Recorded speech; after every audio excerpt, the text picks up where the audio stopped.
I chipped this windshield probably 3-4 weeks ago, so I'm going to wash it with some kind of Windex cleaner and then use water to rinse it all off, because we want to apply this resin straight to the windshield. We don't want any of that cleaning fluid on there. Hey guys, Kelsey of Z23, and today we are working on fixing a chip in a windshield with a RainX Windshield Repair Kit. Okay, now that we've cleaned it, I let it air dry for about 5-10 minutes to make sure there's no fluid or anything in the crack. We're ready to get to the actual kit.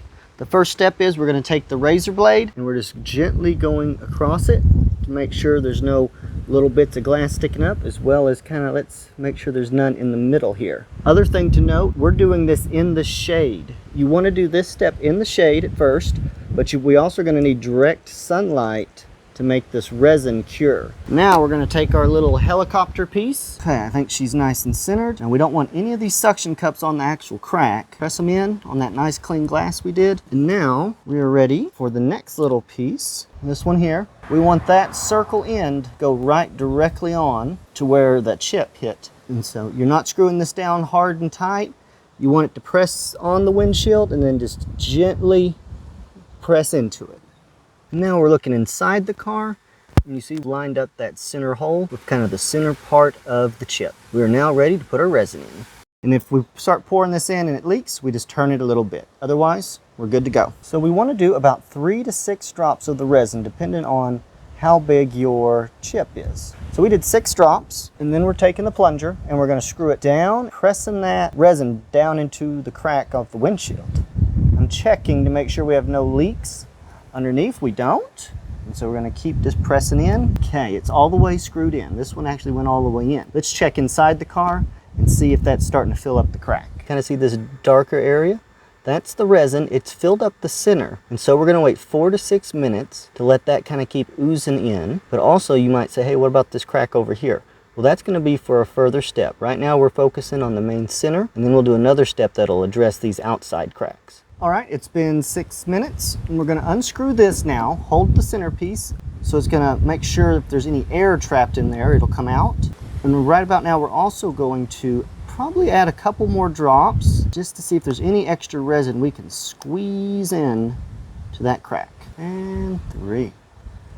Nice. Let's put the plunger back in, and we're going to screw it down and wait another 4 to 6 minutes. We're now ready to take this applicator off. We're simply going to unscrew this about a half turn.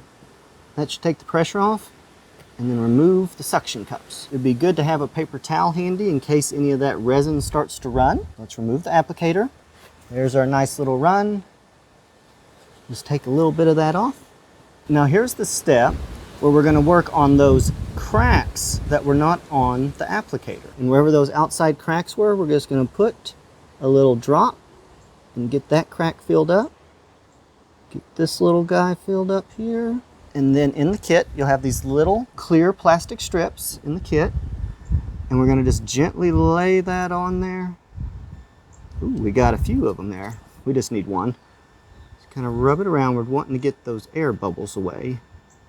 I like the looks of that. Now you don't have to do this. We're having a nice breezy day, so I'm going to tape this on so it don't blow off. We need to move the car out of the shade, into the sun, and it'll let all this cure. Okay, so we've pulled it into direct sunlight. We're going to wait 5 to 10 minutes to let that resin cure. Now if you go and pull that little plastic strip off and it's still wet, leave it another 5 or 10. We're going to want it to be fully cured before we move to the next step. So what to do with that extra time? We have an affiliate link down below where you can buy this kit on Amazon. And a little secret, if you already bought the kit, if you still use that link down below and go buy something, batteries, socks, that still helps us. We get a %, and you get a little entertainment while you wait for this to cure. Otherwise, let's get back to the chip. So it has cured. We're going to pull it off now.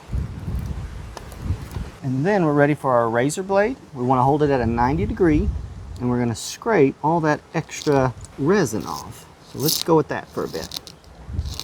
Okay, so we've scraped it pretty much clean. There's still a little bits that we might touch up. Overall, I feel that it's filled in good enough for me. If you wanted to try again to get it a little more clear, you could do that by just dropping a little more resin on there. Put your plastic strip, let it cure 5-10 minutes, and then scrape it again. Otherwise, you're done with this project and ready for the next one.